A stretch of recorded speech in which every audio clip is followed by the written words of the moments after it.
Good morning, Steph. How are we this morning? Doing Apologies good. for my croaky voice. I was celebrating a little bit too hard last night. We're recording Mm, this, obviously, the morning of Inter's battering. How do you feel about that? yeah, Genuinely, I've been feeling all right this morning. Been listening to a supposed to be lot of letting you sleep. music. I've been listening to a lot of music. I don't know if you remember Five. Like, they were quite good. Five. Five. They were like a '90s pop group. I don't Right. know, mate. That doesn't ring a bell for You might have me. to go back. Or there's is it the Lunis? I've got Five on it. That's obviously a great song. Okay. So yeah, anything Five related is kind of going through my music anthology right now. Nice. So Yeah, I like that. but yeah, Yeah. yeah, it's Remember. just crazy result.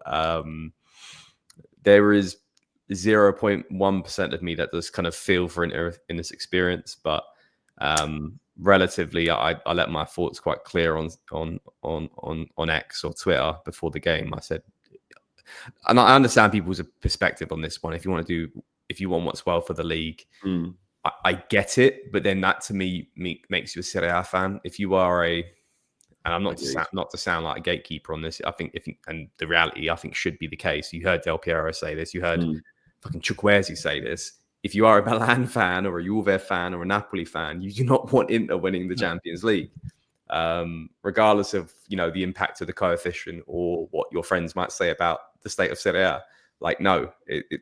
So I was very happy couldn't every agree goal more. that went past Jan Sommer yesterday, mate. But yeah, what did you think of the game? Couldn't agree more, mate. Absolutely. I thought it was. I mean, I predicted 4-1. I knew PSG. Well, when I say 4-1, after the second goal went in, Mm-hmm. I was like, oh, PSG are really going to ramp them. But to have 5-0, I mean, it could have been 7 or 8. They really, it just didn't work for them. But yeah, no, I'm quite happy. I don't get the argument, like you said. We're Milan fans. I'm not a Serie A fan. There was still an Italian team in the final.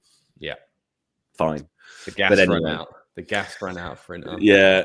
But yeah. We're not here to talk about that, obviously. We're here to talk about our great club and hopefully Mm. it gives us a lot of positivity this morning. And Mm. we're going to be discussing a certain Massimiliano Allegri and just think about, I guess, how do we feel about that? And it's Yeah. big news, isn't it, really, Mm. in a way? He's, what, 11 years? Is it right, Steph? 11 Yeah. years since his Yeah. return? Yeah. The only other 2014. manager other than Pioli to have won a Scudetto in Mm. sort of modern times, if you like. Yeah, so I guess just what do you think about that? How do you feel? What was your initial reaction to Allegri actually being official? Yeah, I think this is actually quite. There is some actually relevancy to this in the game.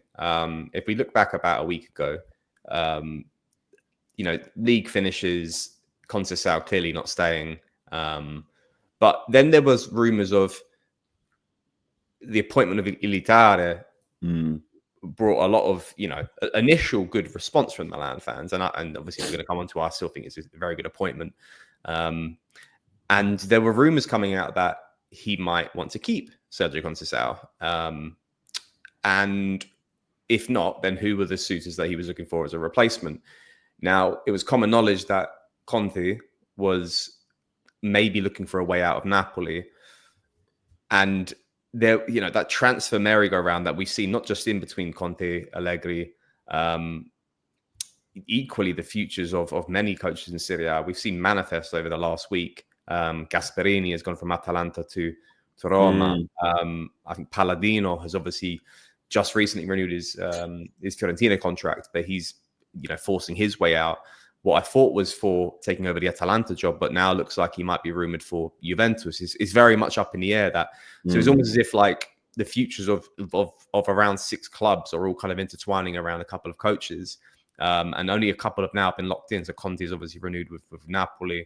Gasperini's took over Roma. I think Sarri's gone back to Lazio. yeah, he has. Yeah, that was last night. And little by little, we're seeing the top, I guess, echelon of Italian coaches that you would pick for these top 8 Serie A sides slowly get ticked off. Italiano just recently, I think he's renewed with Bologna.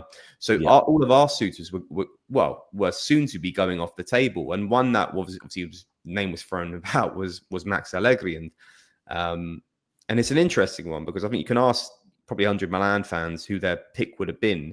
You would have got maybe quite a lot of different answers.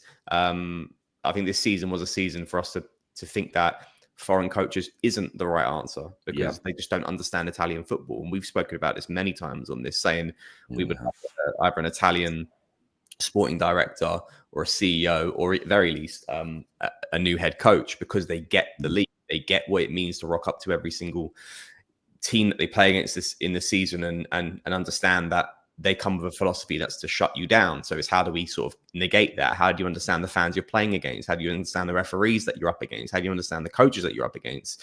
The general managers, the sporting directors, everything. So having a layer of understanding of what you're about to face gives you a massive benefit, let alone the fact that you could hire someone who has a heap of experience in the league in itself, which Max Allegri obviously does.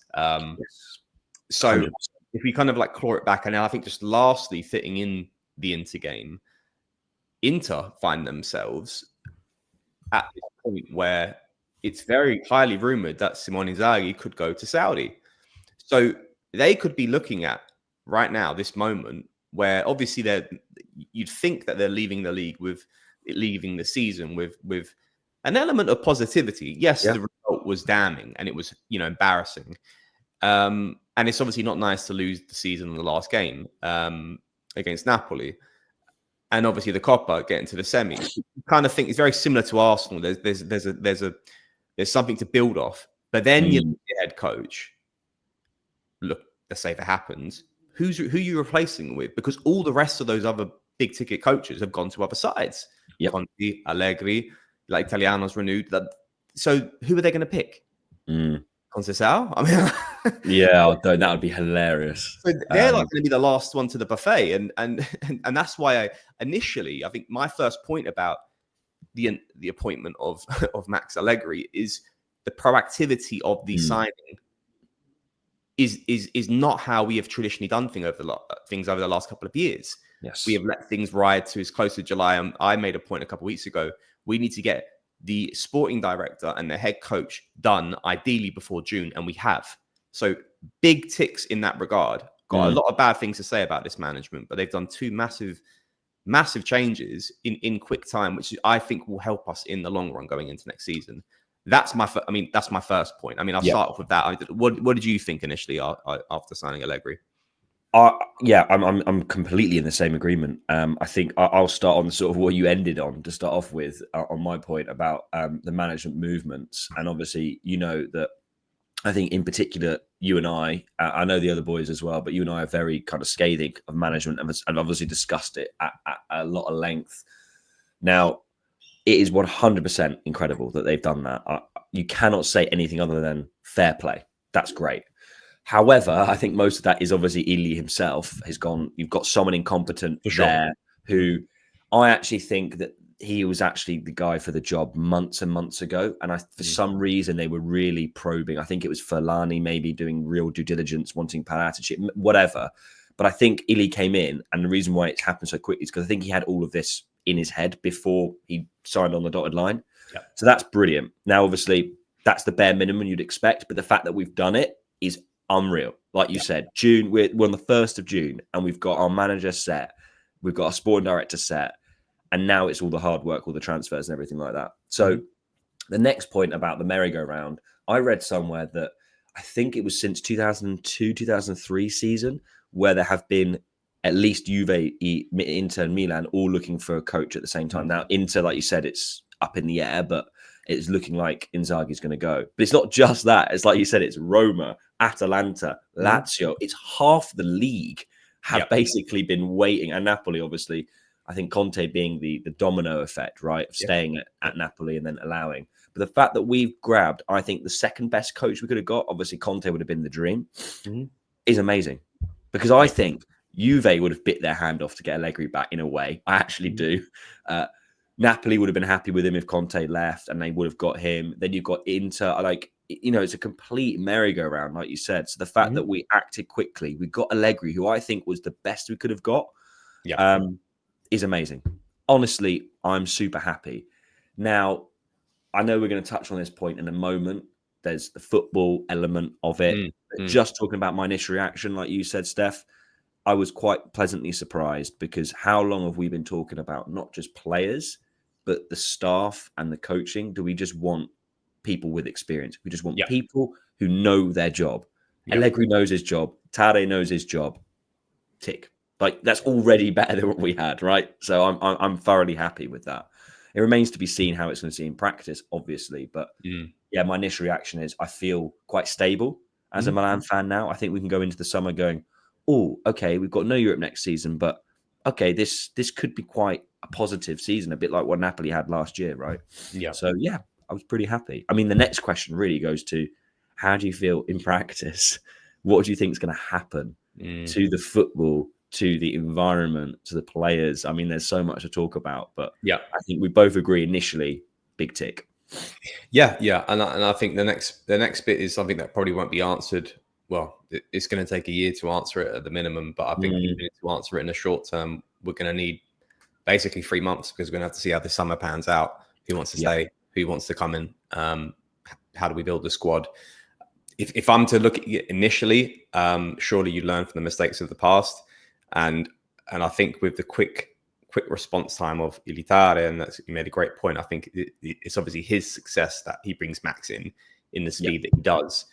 But obviously, I think it's hiring him in the first place. Obviously, you do have to give a little bit of credit to the management above that, to an extent. Yeah, I'm not praising them at all, but like, as much as we shit on them, and I shat on them last year for the decisions that they did in who they hired, the exact same has to be kind of replicated for the hiring in this case. So I mean, the practice of it is going to be interesting, and I think it's going to be ironically going to be something we're going to have to literally be talk about every week. That's what we're going to have to do on these videos, because